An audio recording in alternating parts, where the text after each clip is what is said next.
Hey guys, it's QuickyBaby, and the Swedish tech tree is finally available on the 917 test server, which just went up today. And here is the first in a couple of videos which aim to show you the development of the tech tree and what we have to look forward to. 917 brings two new branches of Swedish tanks. The top branch that you can see here are all tank destroyers, and the bottom branch are 3 light tanks, 4 medium tanks, and 3 top tier heavies. Today we're going to be looking at the tank destroyer, so let's get started. Right at the bottom of the tree, looking at the tier 1 tank, and oh gosh, what a shocker. The Stridsvagn FM21 is an interwar tank that you're surely going to want to miss out on. This thing has practically no armor at 14mm. It does have a 20mm autoloader, however, that is a bit like the old school T1 Cunningham's gun, which is no longer available. But the vehicle does do alright with regards to its view range, and it's got 10 degrees of gun depression, so if you must play every single one of the Swedish tanks, then I guess it can't be that painful. It should also be noted that this is the only light tank in the tank destroyer tech tree.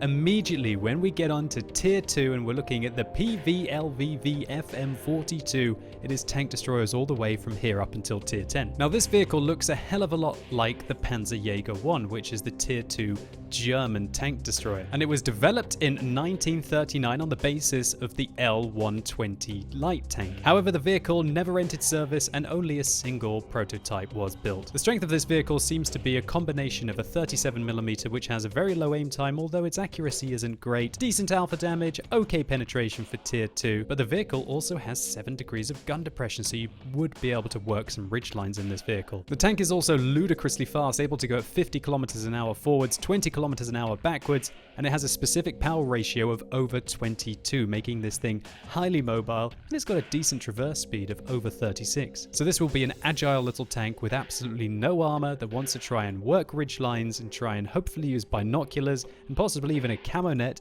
to be able to keep its opponents at distance and remain hidden. Next up, the line evolves into the IKV-72, which looks a lot more familiar in design to an Su-85 or even an Object 704 at tier 3. The caliber of your gun also increases dramatically up to a 7.5cm main armament, which fires 12.5 rounds a minute with 97mm of penetration. That's great for a tier 3 tank. 110 alpha damage, 0.39 accuracy, and 2.1 seconds aim time. But the highlight of this tank, guys, is 12 degrees of gun depression. That is absolutely monstrous. And the vehicle also has a really nice top speed limit of 57 kilometers an hour, 20 backwards, and a specific power ratio to kind of get it there, which is just under 18. But once again, a feature of the Swedish tanks, very, very thin armor, only 18mm of frontal armor. If you get hit in this tank, you are going to be losing your hit points, and it isn't exactly very sneaky, as it is a rather large box of a tank. The IKV-72's gun is very comparable to that of the tier 3 German tank destroyer, the Marder 2.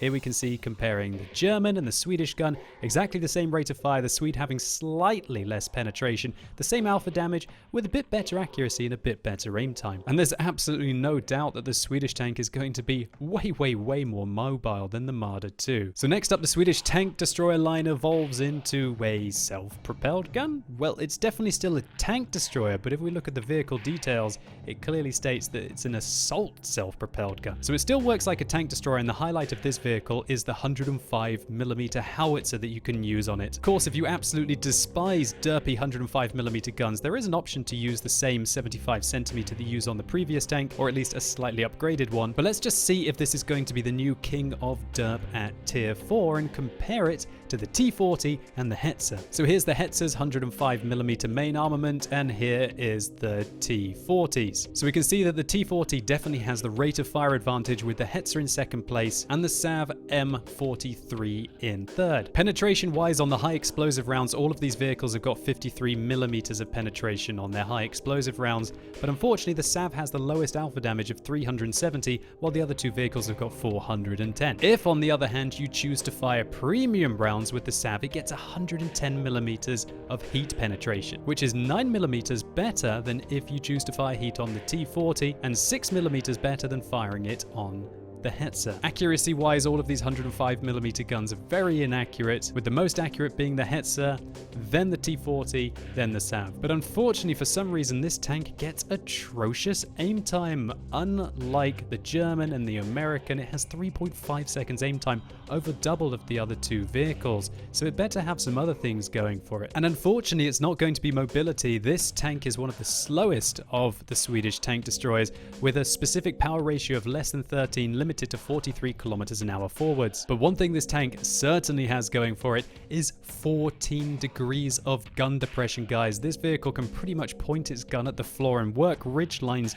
in true amazing fashion. And so that certainly gives the tank an advantage over the now 3.5 degrees of gun depression that the T40 has and the 7 degrees of gun depression that the Hetzer has. Whether it's worth sacrificing a hell of a lot of the aim time and the mobility of this tank, and also some of the armor over the Hetzer to be able to get that gun depression, needs to be seen to be believed. Next up, it's the return of the IKV-103 at tier 5. And I really like the muzzle brake on this tank. It's rather novel. I also like the little features that Wargaming have been adding to the model. The colors look great, and I think a lot of the Swedish tanks do look absolutely awesome. Some of the most beautiful tanks they put in the game. So what's special about the IKV-103 at tier 5? Well, it's really fast again, unlike the tier 4 Sav. Back up to a specific power of nearly 20, able to go at 60 kilometers an hour forwards and 20 backwards with a good traverse speed of 33 degrees a second. The vehicle also has great gun depression, minus 12 degrees. Not quite as good as the 14 degrees that you had at tier 4, but that's still really awesome. That's the same as the Comet, to put into perspective. But what about the gun at tier 5? Well, this vehicle uses a very weird 10.5 centimeter gun with heat as standard and also heat as premium. Your standard heat shells cost you 220 credits and your premium shells cost you 4,400 credits. What's the difference in the penetration? Only 20 millimeters. And remember, this is a tier 5 vehicle. Sometimes you're going to have to be shooting at tier 7 tanks, such as an IS, a T29. Is 140 millimeters of heat premium penetration going to be enough to deal with them? Well, I'm not sure about that. And the vehicle also, if you choose to use the top gun on this tank, cannot fire high explosive rounds. But if you choose to downgrade the gun and use a similar kind of armament that you used on the tier 4 tank, then you do actually have access to high explosive rounds, which I think will be very useful on this tank. And I'm not sure whether it's better to use the standard gun or to use the improved one. One thing that's absolutely bizarre about this standard gun is that, as we can see here, the penetration of the premium rounds is actually lower, but they cost 20 times as much. And not only that, but their alpha damage is a bit lower, so I'm not sure if these are the final stats. And remember, this is the test server and everything is subject to change. So a very weird tier 5 tank that I don't think is going to be the most competitive, to be honest with you. And outside of the awesome gun depression the tank gets, it's pretty good mobility, and I guess its ability to rip apart tanks that are very lightly armored. I think this is probably one that you want to skip out on. So is the news better when we hit tier 6, the IKV-65 Alt? Wow, this thing looks very weird indeed. So how has the tank changed over the 103 at tier 5? Well, it's definitely not the mobility, 60 kilometers an hour forwards and 20 backwards on both of these tanks. The traverse speed is pretty much identical as well, and the specific power is the same as well. And also, as with all of the tanks so far, you have absolutely no armor, 15 millimeters of armor. So if you guys love using high explosive rounds, you're going to have a lot of fun shooting at Swedish tanks in 917. You've also lost 2 degrees of gun depression off the gun, now down to 10 degrees of gun depression with the main armament, which is a 9 centimeter gun. And finally, I guess the upgrade is that this is a rather nice gun for a tier 6 tank destroyer. 6.19 rounds a minute, rate of fire, 180 millimeters of standard penetration, 230 on your heat penetration, 240 alpha on the heat rounds, and 320 on the high explosive rounds if you choose to use them. It's also fairly accurate, 0.34 accuracy with 1.9 seconds aim time. It looks like this is going to be a true beast of a sniper. And when we compare this against other guns, for example on the Jag Panzer IV, then the IKV-65 doesn't look all that bad. It isn't going to have the highest DPM like the Jag Panzer IV, but at least you're going to have very decent penetration, slightly better accuracy, and comparable aim time. And so you want to be bombing it around the map, looking for opportunities for mid to long range fire, hopefully where you're going to be able to spot your opponents and they're not going to see you. And again, I think the camouflage meta is really going to matter in these tanks, because you can't rely on your armor, your health, or any kind of sleek design to be able to avoid the fire. So next up, we're starting to get high tier now. Here is the tier 7 tank, and oh, finally, look at the difference in designs. Tier 6 box, to a tier 7 tank that might actually be able to pull off a few ricochets with its hull armor, hopefully. So the IKV-90B still has fantastic mobility, 65 kilometers an hour forwards, 20 backwards, great track traverse at 31 degrees a second, and a great specific power ratio of over 23 to be able to keep that mobility rolling. The tank also has 10 degrees of gun depression on its main armament, which is a 9cm gun with improved statistics over the previous vehicle. Just to compare how these guns stack up going from tier 6 to tier 7, your rate of fire increases, your penetration increases by 30mm on your standard rounds, but unfortunately you do have to sacrifice a little bit with your accuracy and your aim time, but I'd probably be willing to do that. All in all, I expect the IKV-90 Type B to play a bit like a Kanonen Jagdpanzer if you've had the pleasure of playing that tier 8 German premium tank destroyer. So up until now, you might be a little bit bored of all of these tanks, wondering when are things really going to change? And yeah, things are about to get real when we take a look at the tier 8 tank.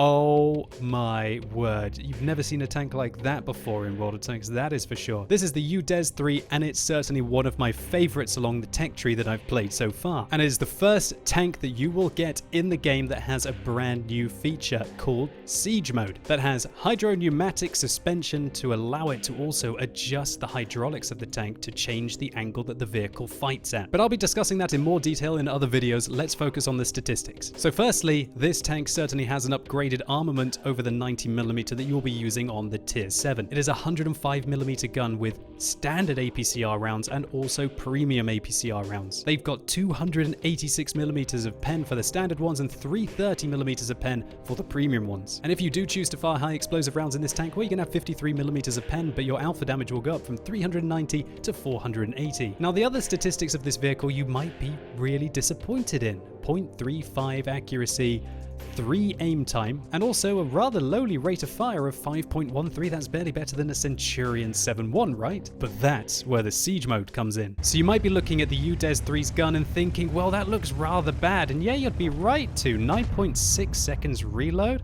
Take a look at just how long this aim time is. It's more like a heavy, and the accuracy, well, it's all right. So, did you see that 9.66 seconds reload that we can see just here? Look what happens when I enter the Siege Mode of this tank by pressing my X key. Now it takes 2 seconds to activate, and then kabam. Not only can we start to do some really funky stuff with the suspension of our tank, wedging my vehicle up all the way like this to be able to increase the armor of my vehicle. Look at what's happened to the reload on this vehicle. It's gone from 9.66 down to 8.5, which is a rate of fire improvement of 12%. And also look what happens to the aim time. We're fully turning the tank. While that aim time is just so much better, I'd say that it's probably gone from about 3 seconds down to 2 seconds. And so definitely take that into account, that the Siege Mode makes this gun awesome. But of course, you lose a hell of a lot of flexibility to be able to enter it. Remember that this video is not focused on the hydraulic system of the new top tier Swedish tank destroyers. I'm going to be talking about this Siege Mode in some more detail in another video. This is just a focus on the tech tree to show you how it evolves and possibly where you might want to get stuck in. And so if that doesn't get you excited to play the top tier Swedish tank destroyers, I don't know what will. So how about the mobility of this tank? Well, it is absolutely awesome. It goes at 70 kilometers an hour forwards, and it also goes at 50 kilometers an hour backwards, meaning that the UDES 3 drives backwards faster than pretty much about 85% of tanks in the game, and so you can control the range of engagement after you exit Siege Mode. And the vehicle also has the specific power, nearly 26, to be able to get up to those awesome top speed limits forwards and backwards. And also when you use the full depression of the hydraulic system of this tank, then you can get 14 degrees of gun depression. That is absolutely incredible and allows you to really pull off some funky shots. And so all in all, I really enjoyed playing this tank, certainly one of my favorites, and you definitely don't want to skip out on this. But then again, maybe you just want to get on towards that tier 10 vehicle. What do you have to look forward to at tier 9? Well, now you're playing in the Stridsvagn 1030. And like the UDES 3, it also has a Siege Mode. So how does this vehicle directly compare? Is it an upgrade on the UDES? Well, this tank is actually quite a lot slower. It's now limited to 50 kilometers an hour forwards and 45 backwards. But the traverse speed of the tank has improved. It's now 43 degrees a second, which is awesome. One thing to highlight, however, is that the time it takes to switch into and out of Siege mode and travel mode in this tank is slightly longer than the UDES 3. Previously it was 2 seconds to enter and exit this mode, now it's at 2.5 seconds. You're going to have to faff around for an extra half a second every time you want to switch. One thing that's a little bit disappointing about this tank is the specific power ratio. It's just over 16, which makes this tank feel very sluggish if you got used to the excellent power to weight ratio of the UDES 3. But fortunately the tank is so much more durable. This tank has 40mm of armor, which makes its lower plate, which is incredibly well angled, and its upper plate absolutely awesome. And really, to penetrate this tank successfully, you want to be hitting the cupola at the top. And for when shells do actually manage to go through your tank, you have way more hit points than you did at the tier 8 Swedish tank destroyer to be able to survive. Now you've got 1,450 hit points compared to the 1,000 that you had at tier 7. The other awesome thing about this tank is that the gun is massively upgraded over its tier 8 counterpart. Not only has your rate of fire increased substantially, but also you now have 20 more millimeters of penetration. This tank has 308 millimeters of penetration of its standard APCR rounds at tier 9. That is simply monstrous. The vehicle, however, isn't the most accurate at 0.4 when it's outside siege mode, but as soon as you enter siege mode, then it has pretty decent accuracy. And its aim time, just like in the tier 8, not great outside siege mode in 3 seconds, but when you do, then you're going to be doing all right. But there is certainly one thing that you want to watch out for with this tank, and that is the gun is completely locked in place. You cannot traverse it at all without actually turning the tank or entering siege mode and using your hydraulics to aim up and down. If you do this, then you're going to have 11 degrees of elevation and 11 degrees of depression. And as long as your enemies are not above you or below you, your armor is really awesome in this tier 9 Swedish tank destroyer. And so now, moving on to the ultimate Swedish tank destroyer in the game, we are looking at the Stridsvagn 103B. And just look at the model of this tank. It is absolutely gorgeous. I love the way it is so embellished over the tier 9,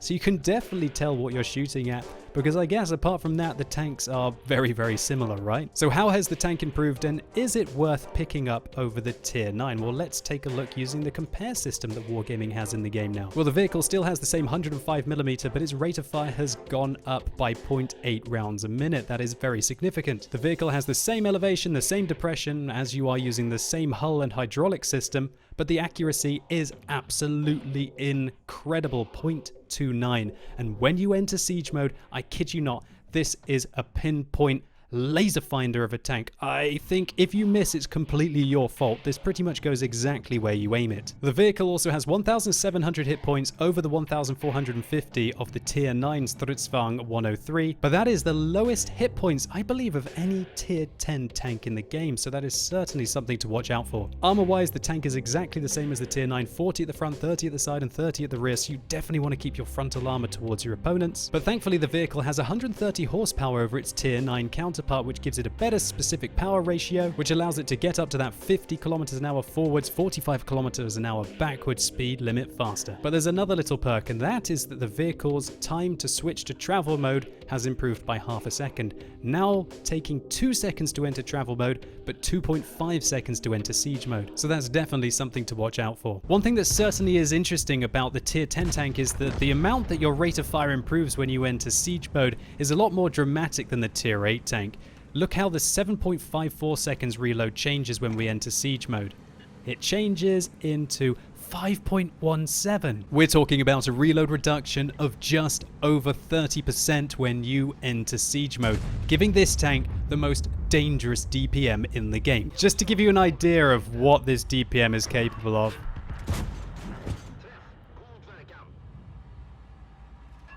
Look at this aim time, look at this accuracy.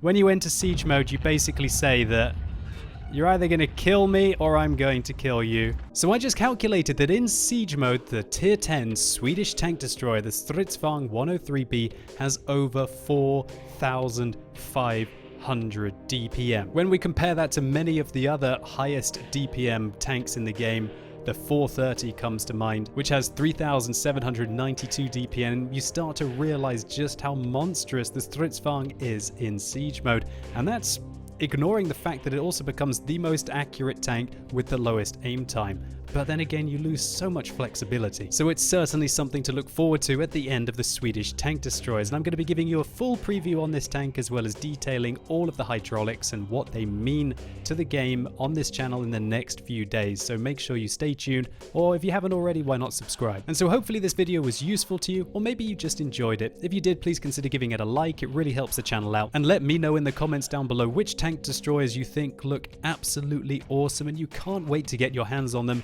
and which ones you'd rather not play. And as always, thank you so much for watching. You've been epic, and hopefully I'll see you soon.